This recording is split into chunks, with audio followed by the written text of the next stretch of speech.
Well, I'm glad to join OWASP and Ukrainian chapter. It's an honor to be featured on OWASP, really.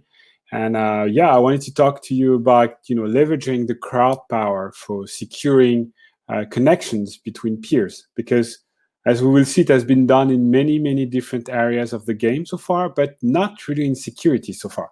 There are people like CrowdStrike, they're named CrowdStrike, but they don't really leverage a crowd as such. So here is how we could do this thing. So a bit about me, just for a start. I'm the CEO of CrowdSec. I've been in cybersecurity field for 20 years now, roughly. I did pen test in my days, secure hosting also in the previous company that I sold, and we were very interested in HTTP layer security for obvious reasons, but because our customer were mainly how to say, e-commerce customer, right? So I come from this background, and now I'm doing defensive security. I'm really glad about it. So every day across the internet, there are tons of attacks happening. You know that. We've been able to spot that each IP on the IPv4 space, sorry, is scanned roughly 1,000 times a day, right? So if you have one IP online, it's scanned 1,000 times a day for various ports and various protocols.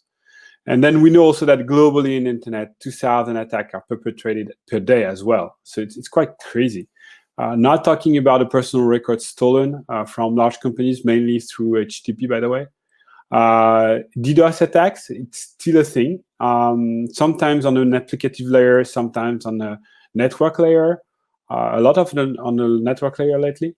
So it's 16 per day as well, a major one, I mean, and it's a huge amount of money that is spent in this and lost in this on a daily basis. It's quite crazy.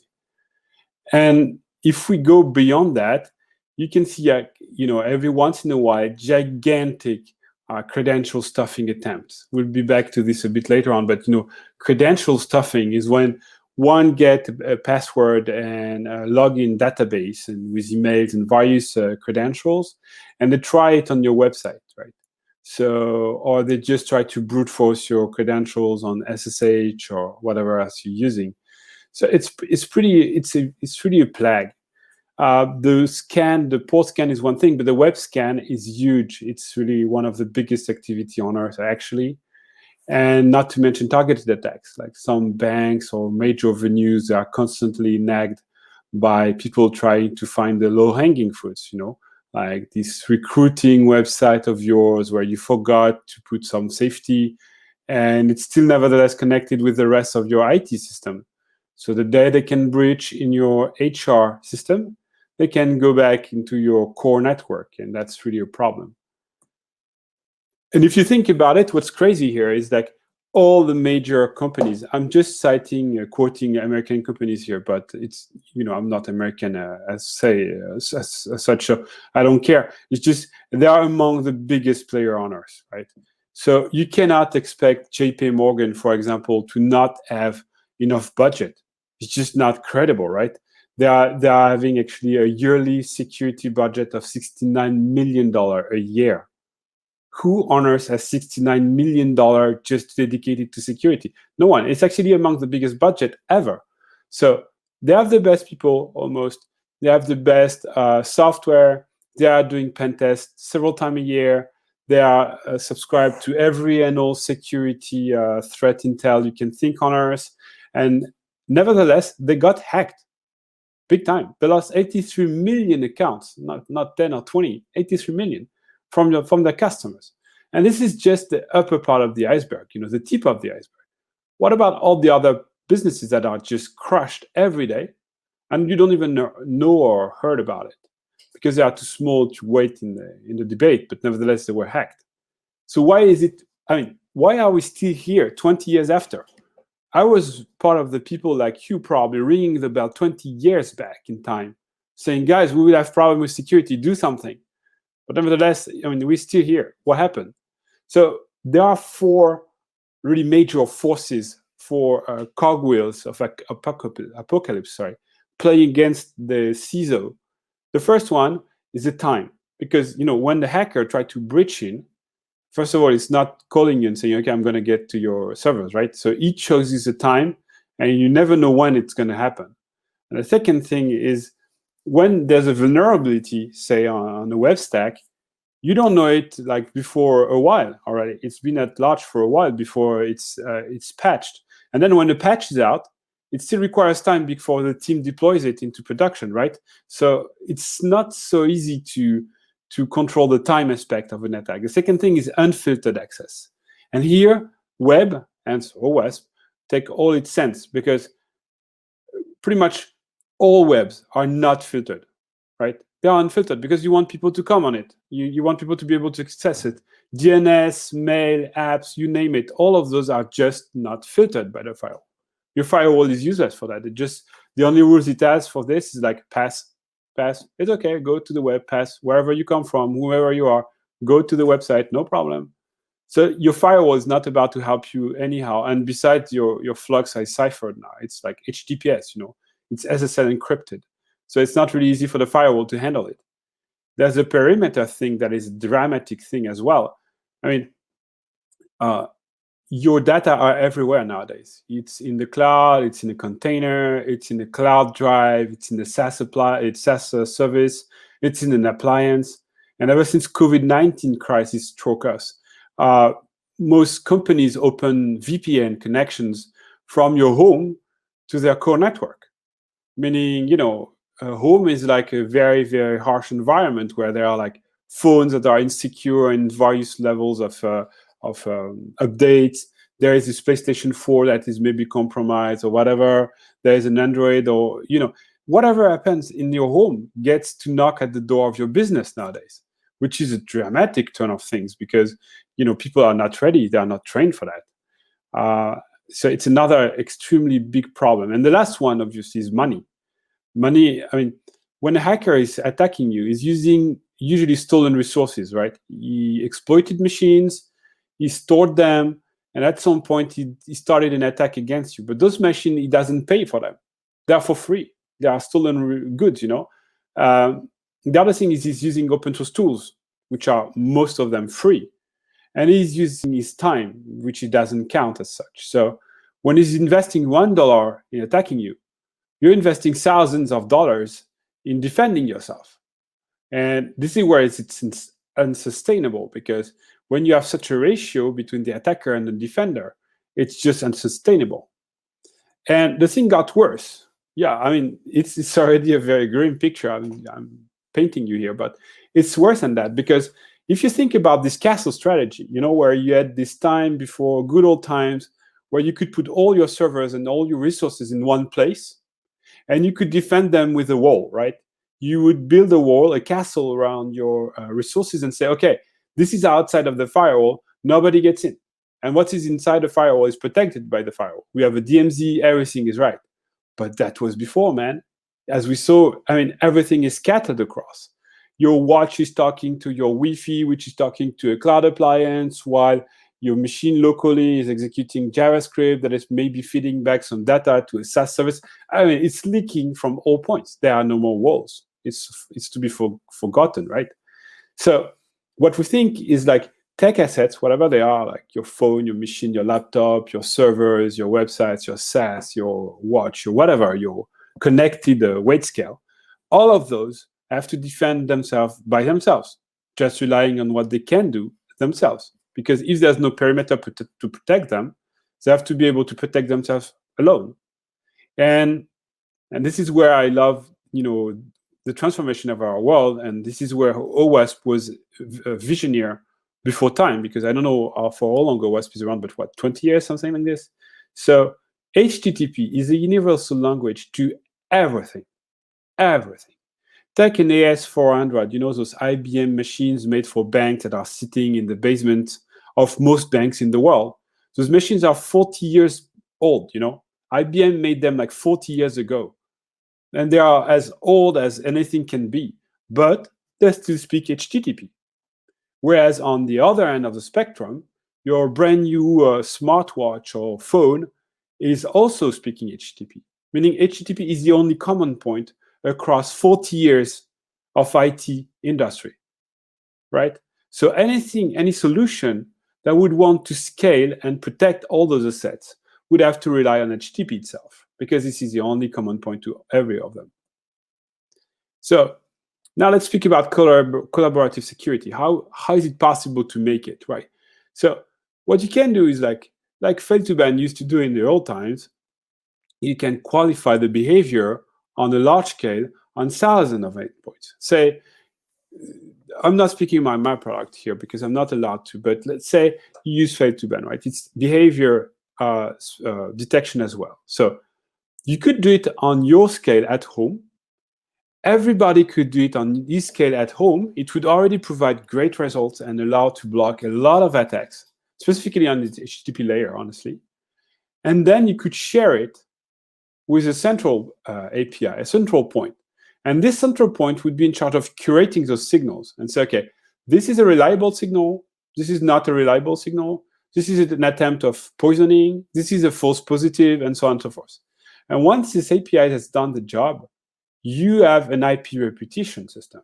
So meaning behavior, right, is qualifying on a local scale what's happening. It's curated then centrally. And on a global scale, you get an IP reputation system. And then that becomes a flywheel, because then you can distribute back all the reputation to the members of the network.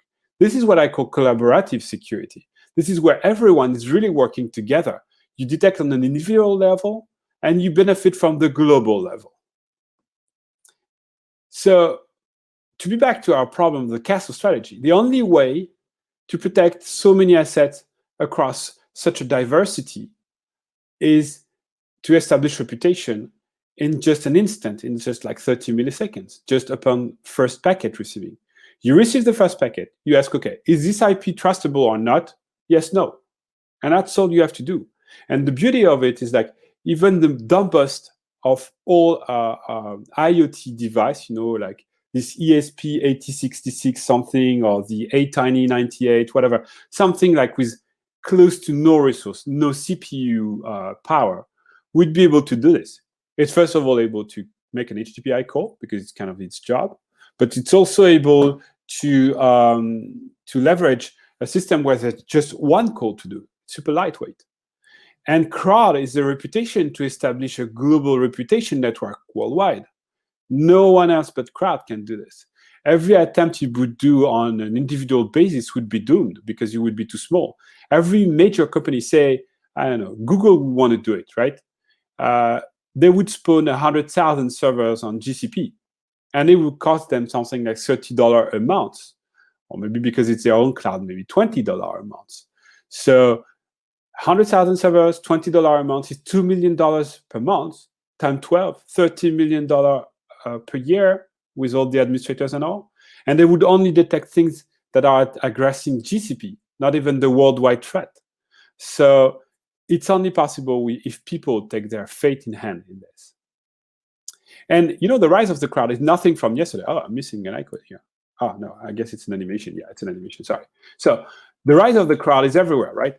User content, friends, Facebook, news, Twitter, user content again.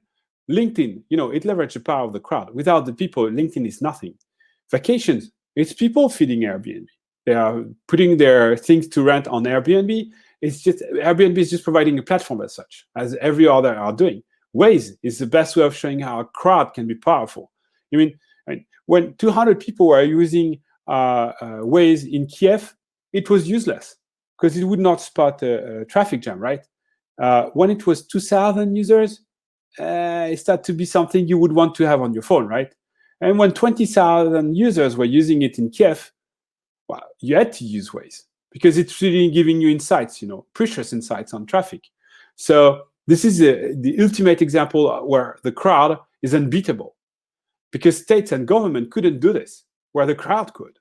And crowdfunding, say you have a super cool idea, or it's something that is not something you can sell, for example, it's something you can give away. Who will finance it? Not VCs, not government, but the people can finance it if they feel it's a good action, or if something they would want to for themselves, right? I'm thinking to this light, that is only powered by a bucket of water in Africa, for example. It's a light. You just have to put a weight, could be sand, could be water, could be whatever. You pull it down, and slowly it will go up, or actually it's the other way around. It's up and it will go slowly down, generating enough energy to have light, just because of the gravity, for free. It's just for free. But who would finance that? No one.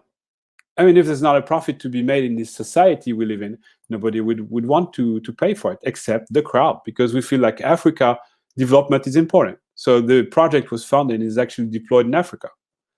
And last but not least, why on earth did crowd approach was never deployed in security? Have you got in mind like one product that is severely leveraging crowd to make it a secure thing globally? I don't. So, but nevertheless, if we do so, with one stone, we can get 4 birds, right? Because say, if the crowd is doing the computation thing, then it's super low cost on infrastructure, right?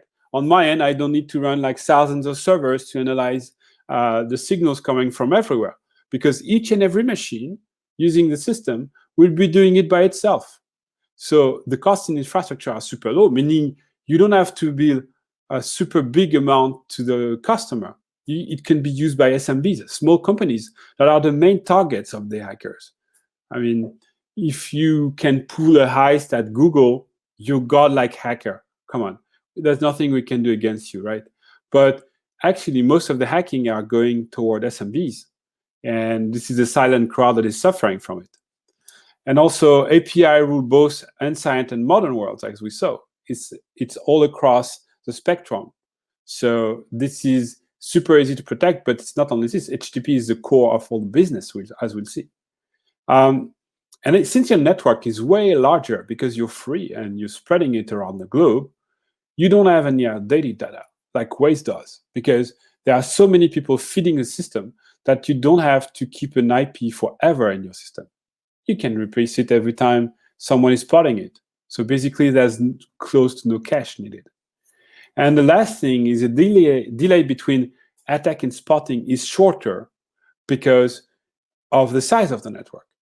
The larger the network is, the more likely you're to catch anyone trying to mass scan or mass compromise everything on the web. Because if you have 10,000 people listening, 100,000 or 500,000 people listening simultaneously, you have 500,000 IPs real-time reporting when they get aggressed. And that's quite crazy if you think about it, because it means your reactivity to anything coming on the market is tremendous. Say, for example, you have something like a new exploit coming in on WordPress. It's happening every once in a while, right? So if this is happening, how much time would it take to detect a new threat right away on PrestaShop or WordPress or whatever you're using? It would be super fast, because some people would start to scan the web to see if there's a WordPress that is vulnerable. And in a matter of minutes, you would see that they are doing this, right? So it would be an extremely efficient way of protecting everyone. So the problem then, how to create a crowd, that big, that large? Well, there's only one way here: open source. I know Ukraine is a strong bastion for open source. I've been working with you guys on Magento in the past, and Magento is notoriously, I've been notoriously produced like 95% by Ukrainian teams. That, by the way, did a great job. Congratulations for that. So we know that this is in the mindset of Ukraine, as it is in the mindset of many countries across the world. So we think that only by making it free can you conquer a large crowd. This is like Waze and Coyote. Waze started, earlier in the Coyote started earlier in the days. It was a small thing you would put in your car when you had a fast car, and it would tell you through other users if you had like some speed trap ahead. But Coyote was costing something like $30 a month. Waze was for free, and it was doing the same job and even better. It was tell you if there was an accident or if there was a problem on the road or whatever. So it was better than Coyote, and it was free. Waze survived and Coyote died. That's as simple as it is. And open source means trust out of the box, right? Because you can check what's inside. There's no limit to what you can. You can see what it is. You can see how it's done. You can see if there's a backdoor or a vulnerability. You can modify it yourself if you need to. That's pretty cool. I mean, and seriously, an MIT license makes it so that if the company would not be faithful to any word it has around this product, you can fork it for yourself and create another community. So they have to be faithful to their promises, right? And it's a product you can adapt. I mean, open source allows you to adapt the product for your needs. That's the main thing, actually. That's why it was created in the first place. So now let's focus more on HTTP and API specifically. So we all know here, and that's why you're all specialists in HTTP and security, and OWASP exists in the first place, because HTTP became the core layer for business around the world. Most of the business made online is made on an HTTP layer. I mean, yes, there are carriers and people routing packets and whatever you want, but in the end, 90% of the business is made through HTTP. So this is the biggest ever layer, business layer shared on Earth. Second thing is, it's super difficult to assess the safety of a transaction without slowing it down, right? So, and you need to do so. You don't want to peer with someone that is dangerous. So you need to be able to assess safety in just one request super quickly. HTTP and API are now all over the place.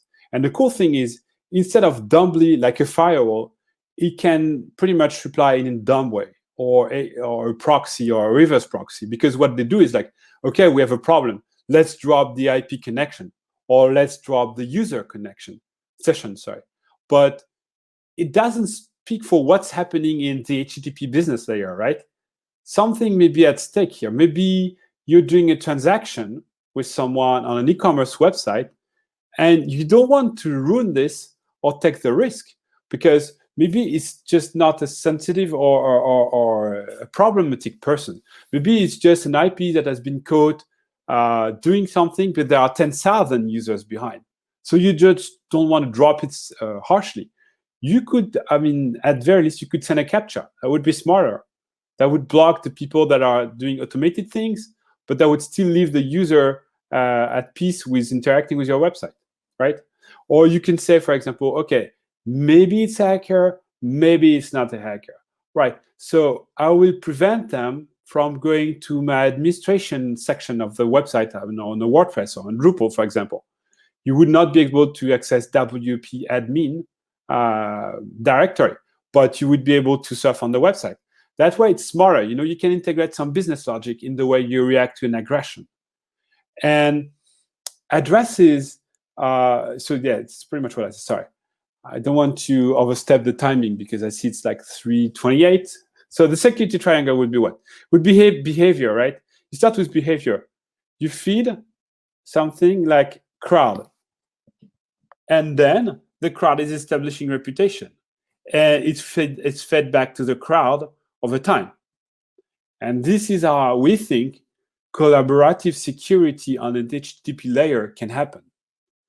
And this is what we do. So thank you for your time. I don't want to overstep my timing. I know it's always complicated for the moderator then to handle things.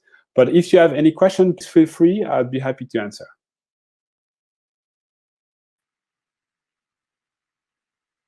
Thank you, Philippe. Do we have any questions? We actually have the first one. It's on screen. And as for you, what is the hardest challenge in managing a crowd-powered software from your own perspective? Yeah, it's an excellent question, Julia. Thank you for this one. Actually, the main problem we see is like people are trying to poison the system. So if you have a system, and whatever it is, could be Airbnb, could be a crowd security system, whatever, you get fed by people that are wrongly intended.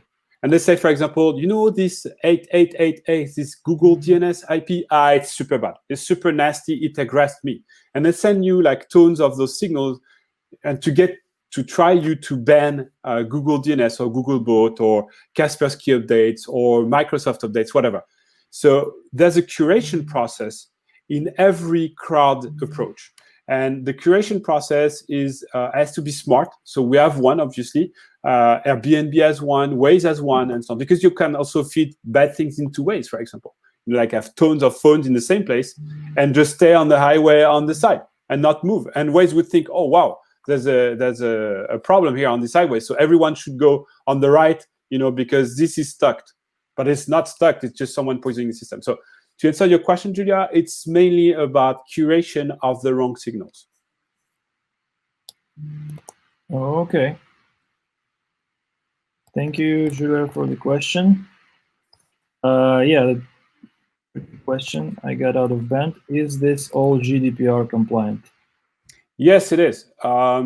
Actually, funny enough, the only thing you need to treat this kind of signals is the IP address that was offending, the timestamp where it tried to aggress you, and the scenario it triggered. So for example, I don't know, WordPress brute forcing, something like this, or credential stuffing. And then with only those two information, you can get a consensus on whether this IP is dangerous or not. Meaning it's GDPR compliant because everyone can correct its IP, and you take the least possible data to automate your treatment. But since hackers don't click like, yes, I accept to give you my information, GDPR has a special way of treating it. Sorry. So yes, it's GDPR compliant. Okay. What would you advise as a way to avoid these false positives and data poisoning and all other gaming stuff to the people who just get started in building systems like this? Yeah, if you are like us doing something similar, the way we do it, I think, is applicable to other places. So first of all, we apply a trust rank to people that are contributing, So if you're in the network for like 6 months and make constantly accurate reports with no error whatsoever, you become trust rank 1. But if for whatever reason you made a mistake, or you sent false information, or you're here in the network for too few time, like a month or two, you trust rank 2 or 3 or more. And we only trust right away trust rank 1. So if a trust rank 2 would send something, it would be validated either by a trust rank 1 or by our own honeypot network. So we have a honeypot server network that would validate the signals of people we don't trust yet. And we also have a canary list. These are IPs that you cannot, for whatever reason, block because we know they are reliable. And if you do so, it's probably because you're trying to intoxicate ourselves. Yeah. And the last thing would be AI for curation. Yeah, like AI can model if a comportment, if a behavior is like way different from something that would be normal. It's a spread from a normal thing. Yeah. And then AI would help you as well. Cool. Well, that all makes perfect sense. Why does IP reputation make more sense than before? What do you think? Why? Sorry. Why? What? Why does IP reputation make more sense than previously? Excellent one. Excellent one. Sorry. Thank you for that one. So it existed in the past. What was wrong though is that these systems were handled by few people with few servers. So meaning with not enough granularity, it's like the Waze effect. If you're 20 in Kiev, it wouldn't help you to have this kind of Waze thing. If you're 20,000, it makes a whole world of difference. So if you're thinking like DNS RBL, like this, for the mail systems, or if you're thinking I use IPDB, thing like this, sometimes the IPs in there are rotten. They are there for like more than 3 months. Yeah. Here, every 72 hours at max, they are all rotated and wiped out. So if an IP didn't do crap for 72 hours, it's removed from the consensus. And the bigger the network, the larger the network become, the shorter this timing become. So it's a whole world of difference because of the size, actually. Yeah, big numbers decide. Network effect. Yeah, network effect in its essence. Yeah. Okay, that is all very exciting. Really, I am surprised we don't have many questions coming in, guys. If you have more of them, I know you see the stream with up to 60 seconds delay, but still. I have something in the meantime, Vlad, if I may. I know you guys, and I know for sure, because I've experienced it myself in the first hand, that you guys in Ukraine are among the best coder in the world, right?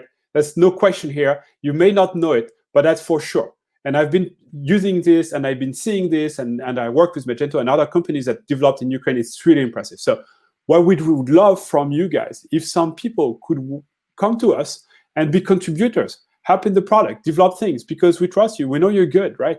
And we would love to have people from Ukraine helping us developing in a product, because, yeah, once again, you're among the best in the world. Yeah, guys, everyone who hears that and is inspired by this great new idea of bringing crowdsourcing into security defense, please reach out to Philippe on LinkedIn or wherever you can find him. I'd be delighted. From myself, personally, I would make an analogy here. You know, for me, really, the crowdsourcing effort that many companies make in this industry, starting with I don't know, open source development of security tools, then with H1 and Bugcrowd making it into an offensive security and bringing up crowdsourced bug bounty programs, then you trying to bring up some information sharing beyond the control of top threat intelligence vendors who do it for a long time, but in a very controlled manner, and yeah, see a lot of money out of it, actually. Expensive, yeah. Right, and this all makes perfect sense, because for me, it's rumor, it's gossip, you know. Just from how our mind works, our brain functions in a way that almost half of what we talk is gossip, is passing reputation, and we are not used to doing the same in this industry, right? We're just holding it back to ourselves, because we think of it as something private, and if something bad happened to us, we are not in position to share. But in fact, we are. But unlike I would like it to be much more intensive, you know. Similar to gossip, we are not willingly sharing this information publicly, because yeah, it's again it's treated antisocial. Right? If you say something bad about a person, even if it's true, it's treated like you are harming your own reputation, trying to warn everyone else that this guy is bad or this girl is nasty, right? But in this case, we have something very, very similar, and we have to step over it. We really have to start sharing this information, because in the end of the day, the only thing we can do to stop the bad guys is share this information quickly. Now the gap between when the bad stuff happens and when we get awareness about it is really large. It's a long time, and we have to close it. Yeah, you're right. I mean, and that's another thing. We are not pointing fingers, you know, because on the contrary of someone, you would say something about like, this guy is not trustable, something like this. When you say it about an IP, we don't know who's using this IP. It's impersonal, right? It's disassociated of a person. It's just so the raw we don't data. point fingers. Yeah, maybe it's an AWS spot instance, and you know this IP is rotating every hours or so. We don't have any opinion on whomever. We just say, okay, be careful about that one. Whomever is behind it, it might be dangerous for you. And on top of that, be smart. Don't just drop it. You know, you can, but make smarter out of it. Be smarter than the aggression. You know, it's not Italian law. So if someone is aggressing you, be smarter than him or her and reply in a business way, in a business logic. Say, okay, for example, you don't go to my admin section because I don't trust you. But if you go on my front website, so what? It's not a problem. I take no risk, you take no risk. That's fine. Cool. What do you think is the minimum number of people crowd needed to make CrowdSec work? Our calculation so far is that around 5 to 10,000. We already have a very super active network. Our goal is to replace fail-to-ban, or at least to be the next generation fail-to-ban. And they have something like 500,000 machine. With 500,000 machine, we think every detection, every action would be spotted in less than a minute worldwide. With 10,000 machine, we think it's around some few hours, but you get protected for a long run. And so far, we are, say, a third or a fourth way there. So we're going around 2,000 soon. But the adoption on a daily rate is plus 5%. So hopefully around like end of January or February, we would be 10,000 and we would be like super reactive already. 10,000, you're talking about very small numbers. Why so? Is it because the load of this scanning and all this activity is like is homogeneous throughout the internet and there is no need for many sensors? No, I think it's a time for people to deploy the system, you know.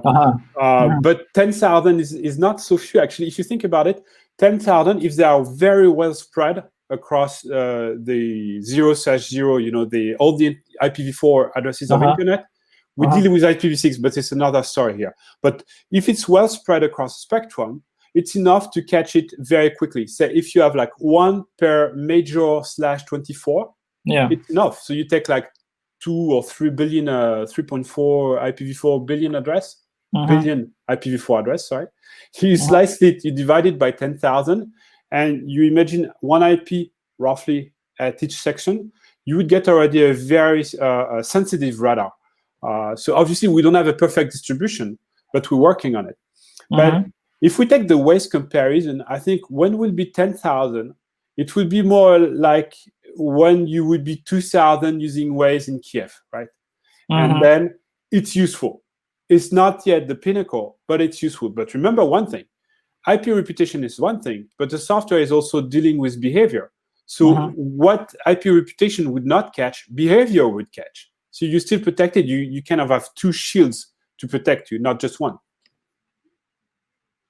Okay, Taras here is caring for your plant. Is it okay? Oh yeah, it's yeah. I mean, it probably needs a bit of water, honestly, but well spotted. Oh, okay, guys. Do we have any other questions? If not, Philippe, thank you very much. That was exciting. Thanks a lot. It's my pleasure to be there. Anytime you want, Vlad. It was a great talk with you guys. Great. Thank you very much. Bye. Please keep up the good work. Thank you. And please help us doing so.